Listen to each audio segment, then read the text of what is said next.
Le vamos a dar la bienvenida en Buenos Días Región. Lo hemos hecho madrugada por la diferencia de horario.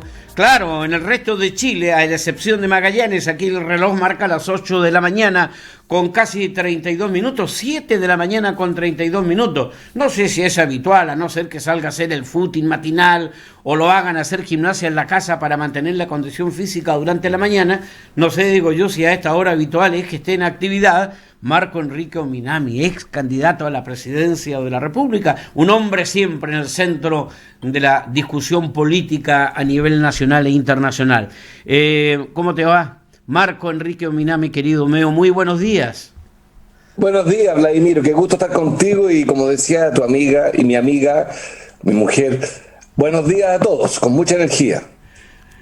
¿Es habitual que te levantes tan temprano o te hicimos madrugar nosotros hoy?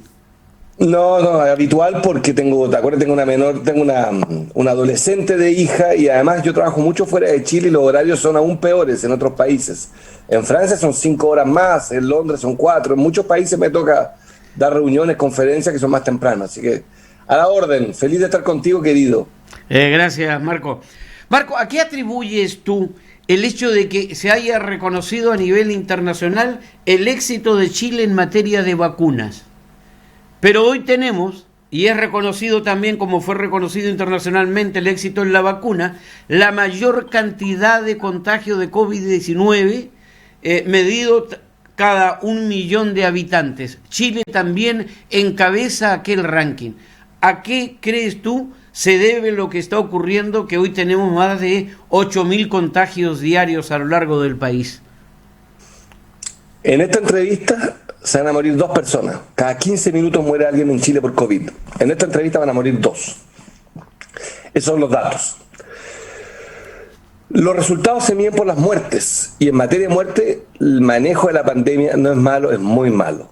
Se han muerto más de 30.000 personas, es mucho, mucho. Corea del Sur, Vladimiro, que tiene 51 millones de habitantes, tiene 1.700 muertos.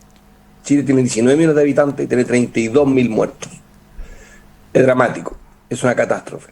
Es cierto, eso sí, que el virus es complicado, es mutante, es joven, impredecible, microscópico, es bastante nuevo, como ya dije, en su juventud este virus. Por lo tanto, es cierto que es difícil. Pero el gobierno comete 2 errores que son imperdonables porque además no aprende. Uno, intenta explicarnos que hay que cuidar la economía, pero la economía no se cuida si no hay salud. No hay dilema, Vladimiro, no hay dilema entre economía y salud. Es lo mismo cuando hay pandemia. Y el segundo error que comete es que para cortar la cadena de contagios, se requiere crear condiciones materiales para que la gente se pueda cuidar. Yo aquí estoy conectado por una aplicación en mi casa. Mi hija tiene un computador. Tengo internet estable hasta ahora por lo menos. Tengo privilegios, puedo hacer teletrabajo. No es el caso del grueso de los países. Te doy 3 datos elocuentes. La mitad de Chile gana menos de 400.000 pesos. La mitad de los pensionados pensiona con menos de 200.000 pesos. Y el grueso de los chilenos está sobreendeudado. Los adultos mayores, según Equifax, DICOM, deben en promedio, escúchame bien, los adultos mayores, 1.600.000 pesos promedio. Han aumentado 9% su deuda los mayores de 70 años. Entonces no le pidas a la gente que se pueda quedar en la casa y le ofreces crédito bancario en UF por lo demás, cuando ganan en pesos, y le estás diciendo cuídense. Pero ¿cómo se van a cuidar si no tienen cómo vivir? Si Chile es un país muchísimo más pobre de lo que quiere aceptar este gobierno. Ahora, Meo, Chile es reconocido, ¿no? ¿O crees tú, una sensación térmica que ha sido el país que más ha puesto a disposición de sus habitantes en América Latina? Pero también quiero agregar yo, Chile ha sido donde sus trabajadores han puesto una mayor cantidad de recursos para su propia subsistencia. ¿Cuál crees tú que debe ser el camino? Porque ahora hemos conocido un paquete de medidas dadas a conocer y aprobado en el Congreso que sabemos positivamente no son suficientes. Y se viene, sí o sí, porque ya hay una decisión incluso de un partido de gobierno como es Renovación Nacional, de apoyar derechamente la próxima semana el retiro de un nuevo 10% de los fondos previsionales. Vladimiro, yo creo que objetivamente este es un gobierno que, a ver, por un lado es cierto que los chilenos siempre han tenido que salvarse solos, no es solo en pandemia. Fíjate que voy a decir países donde la educación es pagada por el Estado y aquí en Chile no. Brasil, México, Argentina, Bolivia, Uruguay, Francia, Alemania, España, Portugal, podría seguir decenas de países que entienden que hay ciertas cosas que el Estado las debe pagar. En Chile hace muchos años, 30 exactamente, en que 31, que los chilenos tienen que salvarse por sí mismos. Y la pandemia, lo terrible es que ahora, antes lo podían hacer endeudándose, con Falabella, con Ripley, con Banco de Chile. Hoy ya no pueden. Entonces un enorme error es lo que hace el gobierno. Y es cierto, entonces, que lo que ha pasado en materia económica es que son errores que a mi juicio tienen que ir con una sola agenda, la de Piñera y la derecha, que son las AFP. Fíjate que a Piñera le importan más las AFP que Pinochet. Más las AFP que la Constitución. Entregó la Constitución, no las AFP. Quizás porque parte de sus negocios dependen de la AFP, porque todos sus amigos tienen acceso a los dineros de la AFP, y quizás porque hay un super negocio. Fíjate que hoy viernes, la AFP Cuprum va a ganar, como todos los días del año, 125 millones de pesos. Esas son las utilidades de la AFP Cuprum por día, 125 millones. Sumados toda la AFP por día, escúchenme bien, en Magallanes, las AFP ganan 1.000 millones de pesos de utilidades. Es el mejor negocio que se conozca en Chile. La rentabilidad de las AFP es del 23%. La rentabilidad de cualquier empresa que le provea electricidad en su casa está regulada máximo al 10%. Una pyme que tiene utilidad del 7%, Vladimir, es una pyme rentable. Escúchenme bien, 23% de utilidad de la AFP. Tú dices, bueno, qué bueno que sean pillos. Sí, pero lo hacen con mi plata, ¿no? Lo hacen con mi plata. Ah, pero bueno, esa es la regla, ¿tú sabías? No, de acuerdo. Pero si el acuerdo es que es un fondo de pensiones y no cumple con lo que yo le pido. Yo, Marco, desde el año 96, si no me equivoco, cotizo 10% todos los años sagradamente, Vladimiro. Pase, llueve, trueno, relampaguee, yo cotizo mi 10%. Mi pensión, que es privilegiada porque siempre tuve el sueldo que se denomina patronal, el sueldo más alto de la empresa, que es mi sueldo, va a ser de 900.000 pesos. Esa es mi pensión proyectada, espectacular, ¿no? Pero yo soy esto, Vladimiro, en Chile. Soy esto, escúchame bien, soy en milímetro. El grueso de Chile tiene pensiones de 70.000 pesos, 80.000 pesos. En enero de este año, ahora, hay gente que cumplió 35 años trabajando. Su cotización es inferior a 150.000 pesos. Ahora, a 200.000 pesos, perdón. Ahora, a propósito, ¿tú crees que hay voluntad política en estos momentos para seguir discutiendo, con cambio de ministro del Trabajo, la llegada de Melero por Saldívar, de seguir discutiendo la reforma previsional en Chile? ¿O crees tú lisa y llanamente que este gobierno está terminado en aquello y se ha dejado para el próximo año? ¿Qué te pareció la llegada de Melero? ¿Qué puede significar la llegada de Melero y de el hijo de Cristian Lavé Jr. a la Cámara de Diputados? ¿Qué te dicen estas modificaciones, estos enroques que hubo durante las últimas horas en el gobierno? Para ser honesto, no tengo mucho que decir. Los chilenos eligieron a Piñera, Vladimiro, 2 veces. Lo eligieron los compatriotas, los que nos están viendo. Ustedes eligieron a Piñera 2 veces. Y yo lo respeto.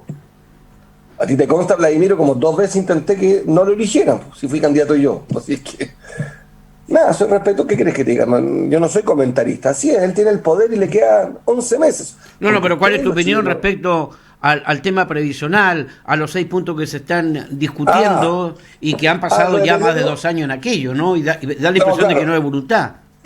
No, lo de Melero tengo mucho que decir, salvo que es de extrema derecha y que es menos de lo mismo. Sobre el sistema previsional creo que el gobierno terminó, Vladimir, no tiene nada que hacer. No tiene ninguna energía, no le obedece su bancada, acaba de decir que hay que votar por el tercer retiro, como tú lo acabas de informar, da lo mismo. Piñera, finito, no sé cómo lo dicen ustedes, the end en inglés, se acabó su gobierno. Ya empezamos a mirar, en pocas semanas más elegimos la constituyente. Piñera terminó su gobierno. Ya no es, yo no sé si se puede, ya no es ni un pato cojo, nada, estático, da lo mismo, es irrelevante. Solo se va a dedicar, a mi juicio, a defender las AFP. Yo le quiero pedir algo públicamente al presidente de la República.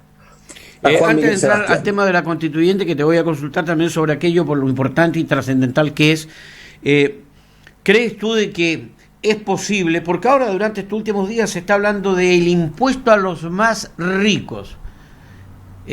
¿Podría el impuesto a los más ricos contribuir a que haya mayor justicia social, sobre todo en este momento tan difícil y de pandemia, y atreverse a hacer lo que no se ha atrevido, un royalty a la empresa minera? Porque hay algunos que pagan y pagan poco, y hay otros que no pagan nada. En consecuencia, ¿podría implementarse eso? ¿Sería capaz este gobierno y este poder legislativo trabajar en ese sentido? ¿O tú no estás de acuerdo con el impuesto a los más ricos? Lo presenté hace 12 años. Hace 12 años presenté el impuesto a los más ricos y presenté el royalty del 10% a la minería.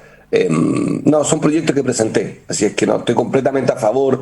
Creo que es parte de la discusión que estamos teniendo con el gobierno. Fíjate, Vladimiro, que las alternativas en economía chilena no son muchas, pero existen.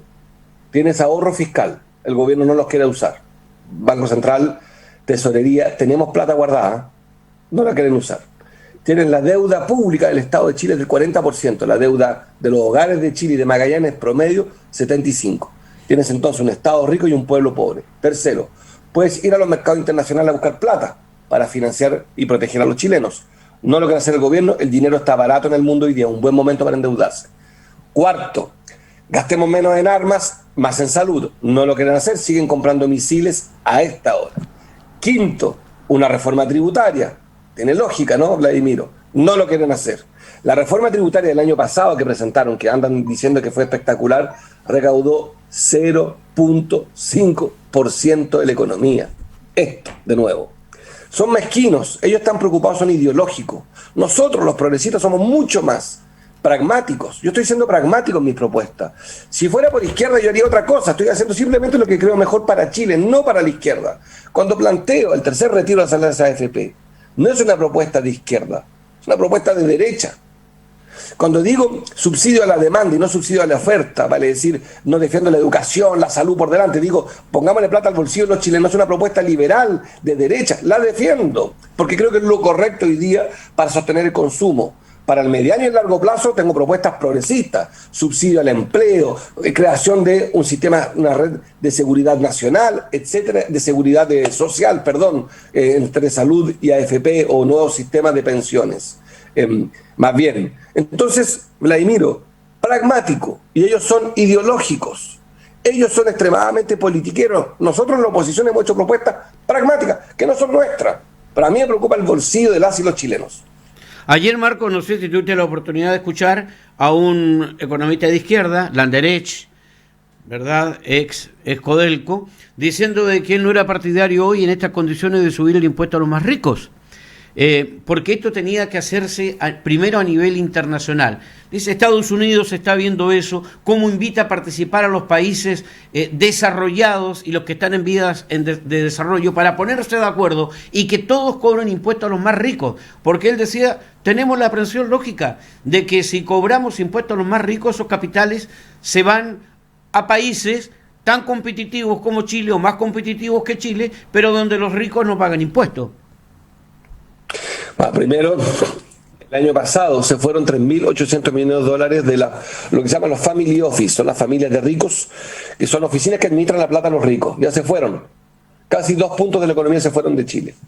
33% menos de inversión extranjera el año pasado, sin subir los impuestos. O sea, primero eso es altamente discutible. Hay muchos ejemplos de países que han subido impuestos y han aumentado la inversión y ha aumentado el empleo y ha aumentado la economía. Gobiernos como Bill Clinton, o le voy a citar a alguien más loco, Ronald Reagan subió los impuestos. O sea, es evidente que la subida de impuestos es necesaria y no hay ninguna prueba que si lo haces de manera inteligente y ordenada, desincentive la inversión. Lo que ahuyenta, espanta a la inversión privada es la falta de certeza, es la falta de claridad, es la arbitrariedad. Y yo entiendo eso. Te pasaría a ti también con tu dinero, Vladimiro, si tuvieras $1 millón de pesos y lo pones y no te dan una mínima certeza, no lo inviertes. Eso pasa con los ahorristas de clase media. También piden certeza. Pero La certeza es perfectamente conquistable con medidas claras, un royalty, un impuesto por una única vez, por ejemplo, al patrimonio de los ultra ricos, no es a los ricos, a los ultra ricos. ¿Por qué no pensar también? Yo he propuesto un impuesto al activo financiero, a la transacción financiera o a la ganancia de capital, que en la bolsa no paga impuestos. Todo eso sumado igual no alcanza, hay que hacer mucho más cosas, pero es muy importante, sustantiva y simbólicamente. Marco, te llevo a otro lado, ¿no? A otro sector de la política. Tú saltaste nuevamente al mundo de la política, fuiste a lo que fue la concertación o la nueva mayoría para hablar de unidad. Sin unidad no vamos a lograr los objetivos. Y los datos están a la vista. La unidad no se ha logrado. Los candidatos que están dentro de lo que fue la nueva mayoría o la unidad constituyente no marcan. La democracia cristiana está requete contra desmarcada del sector Partido Socialista pro PPD.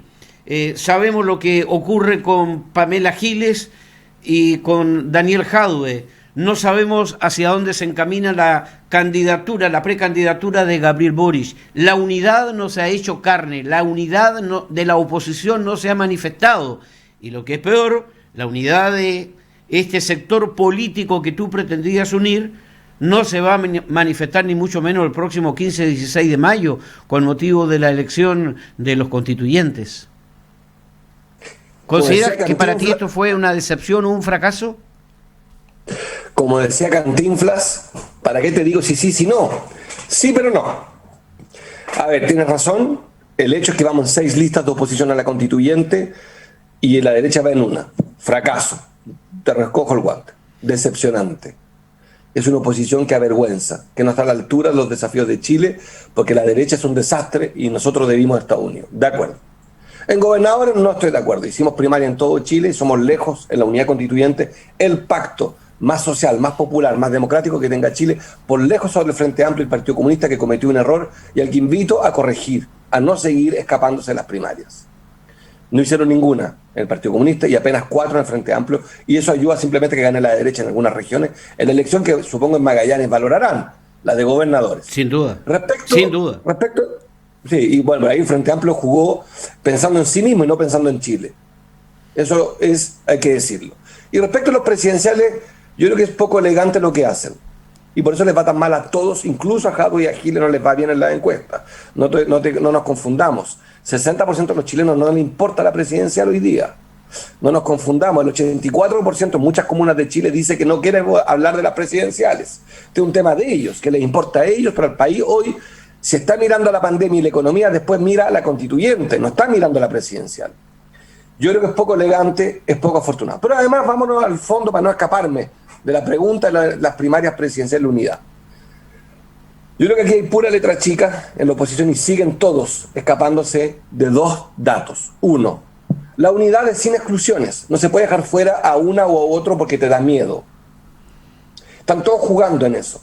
2, buena parte de los que están hablando de primaria hoy día, francamente, faltan a la verdad, carecen de honestidad, porque no quisieron primarias en Melipilla, en Calama para alcalde, y va a ganar la derecha por culpa de ellos.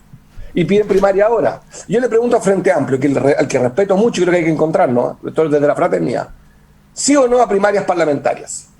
Ah, no, eso veámoslo después. Ah, mira, de nuevo, o sea, primarias para ti que eres candidato, pero no para las parlamentarias. O sea, vamos a ir divididos el Parlamento, por tanto va a ganar la derecha, o más bien, no vamos a tener la mayoría que se necesita en el Congreso. Entonces el próximo presidente es como la historia de nunca acabar, va a ser igual al de Piñera. Un gobierno de oposición, pero con el Congreso en contra por culpa de estos candidatos presidenciales. No tienen perdón. Siguen faltando a la verdad. Unidad en serio en todos los cargos primarias y además primarias sin letra chica. Y por último, una invitación también. Yo, Marco, el PRO, nosotros, estamos disponibles para ir a cualquier primaria abierta. Eso sí, tenemos algunas convicciones. Para nosotros la pena de muerte es intransable y hay candidaturas que han dicho que están a favor de la pena de muerte. Estamos a favor de la educación pública gratuita. Hay candidaturas que no están de acuerdo. Por el fin de la AFP. Eso me parece un debate mucho más rico. ¿Cuál es el piso? Ahora, yo creo que la oposición, Vladimiro, estamos bastante de acuerdo, como nunca antes, que se vaya Piñera, que no vuelva a la derecha. Y yo le pregunto ahora a los que nos escuchan, ¿Están comprando más barato que hace 3 años antes de llegar a Piñera? ¿Son más ricos que hace 3 años atrás? ¿Chile está más prestigiado que hace 3 años atrás? No, ¿no es cierto? Entonces, voten por otra opción. Escuchen otra opción. Y ahí creo que estamos nosotros en la oposición. En nuestro desorden, de todas maneras, somos mucho menos estresantes. Somos mucho más una fuerza tranquila de cambio que la derecha. Marco Enrique Ominami, estábamos hablando y comenzamos a conversar de la pandemia. ¿Influye en este proceso que ha tenido la pandemia en Chile y que nos ha golpeado tan violentamente, tanto de que hoy un 75% de los chilenos están confinados, que se tuvo que postergar las elecciones? A propósito, ¿cuál es tu mirada? ¿Se hizo bien, se hizo mal el postergar las elecciones para el 15 y 16 de mayo? Si de ti hubiera dependido, ¿qué hubieras hecho? Se hizo bien, pues. Si en marzo, esta misma fecha del año pasado, postergamos las elecciones de abril del plebiscito, cuando habían 2.000 casos diarios. ¿Y qué pasa si hay que postergarla en mayo? Porque nada nos asegura que la pandemia va a ser superada en mayo. Yo, como entiendo la política como un espacio de propuesta y no solo de protesta, yo tengo una propuesta.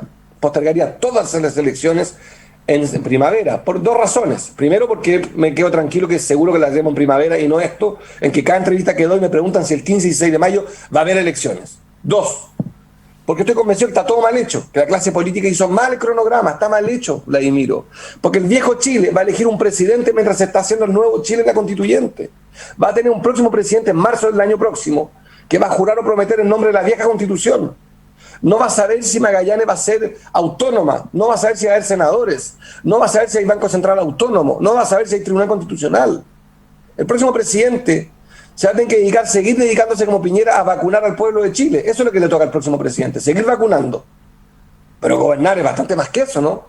Gobernar es vacunar, suena irónico, pero hoy... O sea, para dejarlo meridianamente claro, Marco Enrique Ominami, tú quieres hacer coincidir todas las elecciones juntas, incluyendo la de presidente de la República. Lógico, pues si no tiene lógica lo otro. Yo desafío a cualquier auditor que hablemos al día siguiente de elección de constituyente. ¿Qué van a hacer con sus senadores en Magallanes? Pregúntele qué hacen durante el día. ¿Qué hacen si no tienen nada que hacer?